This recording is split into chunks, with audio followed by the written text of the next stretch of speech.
আসসালামু আলাইকুম ৰহমতুল্লাহ বাৰকাত। এটা জৰুৰি মাসাইল। মুৰগিক গৰম পানীত ডুবাই দিয়া যদি ভুৰি চুৰি নাপাক যিখিনি আছে যদি আমি কাটি ওলাই গরম পানীত দিওঁ, এইটো তো জাইছে আছে। কিন্তু যদি মুরগি জবেহ করে উতলোৱা পানীত যদি 1-1.5-2 মিনিট সময় এৰি দি ৰখা হয়, তেন্তে সেই মুৰগি খোৱা জায়েজ নহয়। কাৰণ ইমানখিনি সময়ৰ ভিতৰত মুৰগিৰ পেটৰ ভিতৰত নাজাসত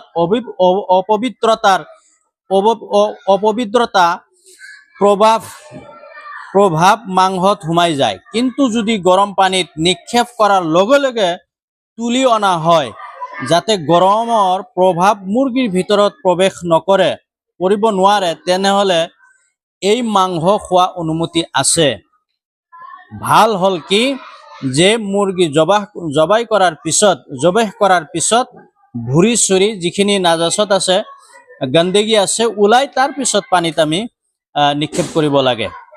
অন্যথা যদি ডাইৰেক্ট জবে কৰাৰ পিছত যদি আমি ডাইৰেক্ট নিক্ষেপ কৰো, তেনেহলে সেই মুৰগিৰ মাংস খোৱাটো 1.5-2 মিনিট, 3 মিনিট 4 মিনিট উপৰত 1.5-2 মিনিটেৰ উপৰত যদি আমি নিক্ষেপ কৰে ৰাখো উতলোৱা পানীত, বিলকুল গৰম পানীত, তেনেহলে সেই মুৰগিৰ মাংস খোৱাটো জায়েজ নহয়। আহসানুল ফতোয়া।